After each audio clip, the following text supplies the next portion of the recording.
Dear Lord. Hey there, guys. So today, I basically wanted to make a video outlining where I think the future of the game is going. So, for those of you who don't know, Glory Valiant is the last set that we know anything about. We have no idea if or what, or when, or whatever is coming after that set, and it comes out in 3 weeks in Japan. This is pretty weird, especially around this time. Usually, we have like at least we usually get some sort of yearly announcement about the next year or like the next season or something. Something has happened by this time usually. Now, knowing my luck, the second this uploads, within about 24 hours, we'll get that announcement, and this will all become moot. But we'll go with it because content. Basically, I think there are a few options with what could potentially happen. I'll start off by saying I don't think the game's getting cancelled. And I think it's not getting cancelled for two reasons. Firstly, it makes money. It's a top-selling game in Japan, so certainly the Japanese game is not getting cancelled. I don't know what's happening, but it's definitely not getting cancelled. The Western side, I'm less certain. I know it's really small in Europe. I imagine there's like less than 1,000 players in Europe total. But in Asia, it's really big, and in America, it's still pretty big. So, I mean, it's certainly a game that's profitable for Bushiroad to keep doing. Otherwise, they would have cancelled it in the West a long time ago, clearly. So, yeah, I don't think it's getting cancelled. But also, something to note is that every other game of Bushiroad's had been cancelled. If you didn't know, there were two games that Bushiroad recently launched and cancelled. I think neither one went beyond a year. Those were Dragonborn and Luck and Logic. You may know of them if you went to Worlds because they stained your playmat, unfortunately, by taking up a quarter of it. But yeah, so they... well, to be fair, the Dragonborn one looked quite nice, to be fair. The Luck and Logic one was, I mean, just straight paedophile bait. Anyway, not the point. And in both those cases, they announced those games were ending several months before the final set. Because Bushiroad isn't the kind of company that will... not tell you anything, let you spend all your money on the product, release some crazy power booster cards, and then turn around and say, by the way, the game's cancelled, there's nothing else. That's something Konami would do. Thankfully, Bushiroad is not Konami. Thankfully. So, that leaves us with a couple of other options. Now, the first of them is just, we're going to carry on like normal, we're going to go to Ace Part 3, no new season, still the same thing, no new anime, whatever. I think this is the least likely option. People already really do want the anime to come back in the West. Now, I can't speak to sentiment in Japan. My Japanese is not good. So even if I was inclined to do all the digging that would require, I would discern very little other than what Twitter would successfully translate for me. So beyond that, I think, Ace Part 3, it's starting to feel a bit stale, right? Like, a new season is good for the game. Revitalizes interest, introduces a bunch of new mechanics at once. It's basically always been a good thing. X wasn't, but we'll leave X alone because that was the beginning of the end. Yeah, I mean, basically, I don't think it's likely the game is just going to keep going, like nothing's wrong or whatever. And just we'll get more set announcements. They're just delayed due to COVID. I think COVID has a very minor impact on this, to be honest. I think they were waiting for something anyway. I don't know what, but I do think they were. So I think it probably was delayed, maybe like a month or something due to COVID. But it's getting to the point where, like, if we know nothing until after Glory Valiant's release, that's getting really weird. But yeah, so other options are we introduce a kind of rotation. So this would mean potentially rotating everything before Ace and only letting you use Ace stuff in newer. I don't think this would be a bad idea, necessarily speaking, but it would be really tough to do. It would allow them a lot more flexibility with game design because they no longer have to design around these super old cards. But conversely, it means all legacy decks are immediately dead until they get more support. And you're sort of left with the issue of, okay, well, if we want to start allowing them to use the older stuff, we'll need to do a reprint set and say as long as it's been released, like, a printing has been released after this date, and then you get into this whole sort of thing, and it kind of becomes like Yu-Gi-Oh, but not really, and like it's just a lot for the player base to manage, and to keep track of, and this is a game, especially in Japan, is targeted at a much younger audience, and I don't think that's necessarily something that people want to deal with.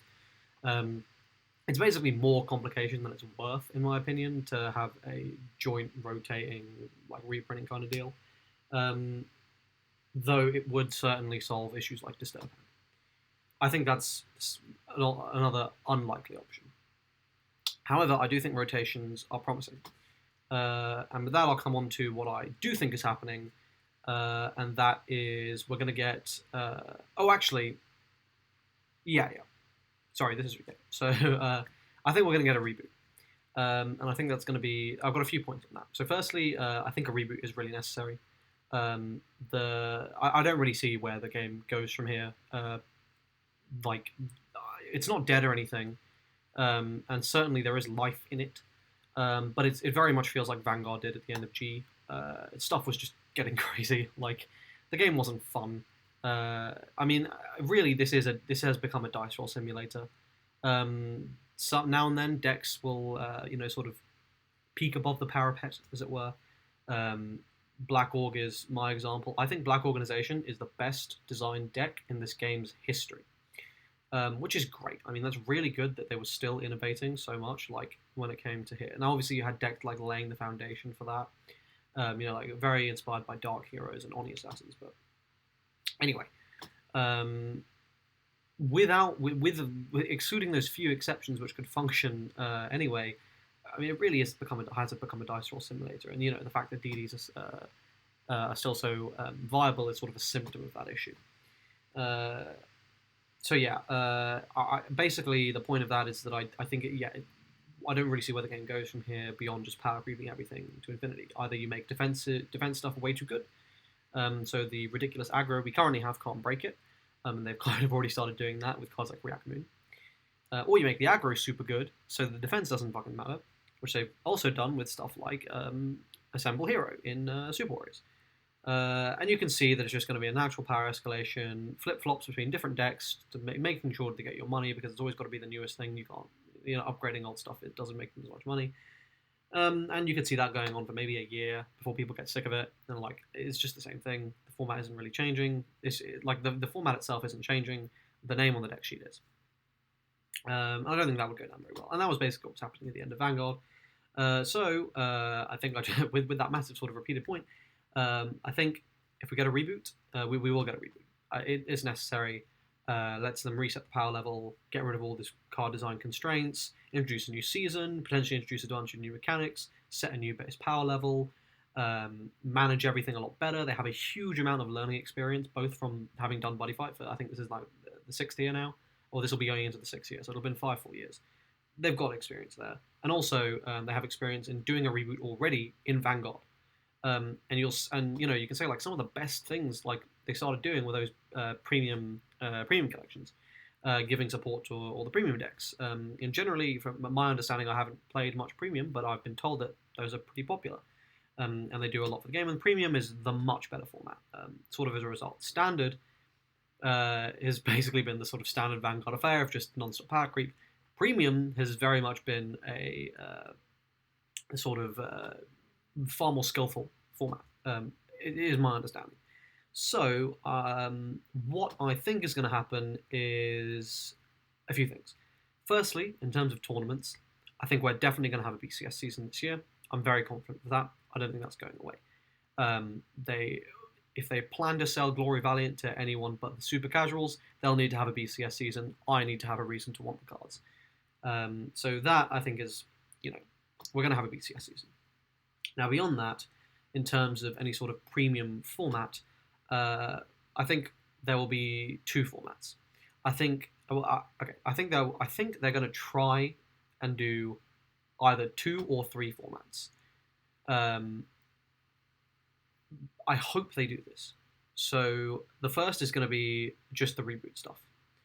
Now, they may decide with that reboot to just leave it and like have it not, you can't use your old stuff and there's no premium format in that sense. It's just reboot stuff, and I'd be okay with that, to be honest. It wouldn't necessarily be the worst thing in the world. What I think next, what they do have to do though, well, don't have to, but I think would be really good, is if they also had a collab deck format. And I think that would be a really, really fun format. Because collab decks are the cheapest decks in the game to make by far. they have, by and large, some of the absolute best game design.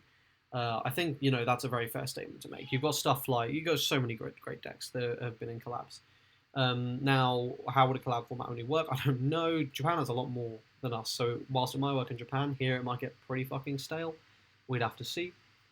Maybe we'd give them a reason to actually start releasing some of those collabs. Sword Art Online would probably sell quite well if there was a collab-only format. Anyway, I think they'll do that, and then I think we'll have our new format. We'll have our new format game. Yeah. So basically, the long and short of this video is I think the game is getting rebooted, and I think it's really necessary. I think it's about time. And I should say that I think the reboot, I kind of hope it has a rotating format, because that means, like, basically when you design a card game, power creep is inevitable, and power creep is inevitable because generally you have to make things more exciting. You have to sell new cards.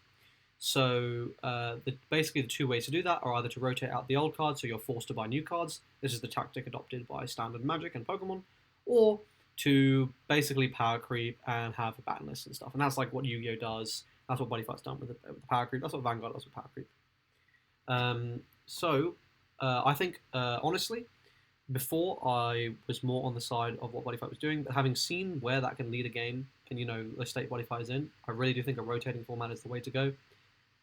You really greatly limit the extent to which you can break something in the context of the game by a rotating format. Because even if something batshit crazy broken comes out, like with Chaos, it's only around for a year, and then it's gone. It's rotating out. Might even be less time, depending on the way they do the rotation. If it literally was to rotate, like on a month-by-month basis, which would be pretty mental. I don't think any other games do that. I always do it on a yearly basis. But if, for example, it happened on a monthly basis, suddenly that deck, halfway through a tournament season, could lose a key consistency piece, and no one plays it anymore. I think that would be quite interesting. I don't know if that would necessarily be a good idea. I'm just saying it's an idea. So I hope we have a reboot of this game, and I hope that the format's rotating, because that will, that's a much healthier way of getting people to buy your product. It sucks because you don't really get legacy decks, but also I am sick and tired of seeing some of these decks get support. I have no problem with certain legacy deck supports. For example, here with these, okay, so Buddy again, volumes 1, 2, and 3 have been absolutely phenomenal sets. I think they are some of the best sets Bushiroad has done, in terms of support for old clans and stuff, and for bloody hell, I've been playing a lot of Vanguard Zero, support for old worlds and all this kind of stuff. But also in terms of the new decks they've introduced, I think Super Warrior and Super Robot are really, really awesome concepts, because they took Hero World, which is super oversaturated with a bunch of archetypes. None of them were that good, really, besides Matt. Matt was the best Hero World had to offer. And they went, okay, we're going to separate them into the two core themes, superheroes and robots, and we're going to make 2 decks based on that, and we're going to draw from all this pool of awesome fan-favorite characters, so everyone's going to have something they like, and we're going to make the decks at least a little bit unique, whilst drawing on the old formula, and that worked really well. That being said, I am fucking pissed off because the amount of Athora support and Tef support, the amount of support these main character decks get is just ridiculous. Like, if I have nothing against supporting legacy decks, but I mean, you gotta keep it in check. You gotta be reasonable. Anyway, that's it for the video. Hope you guys enjoyed this, and I'll see you next time. Cheers.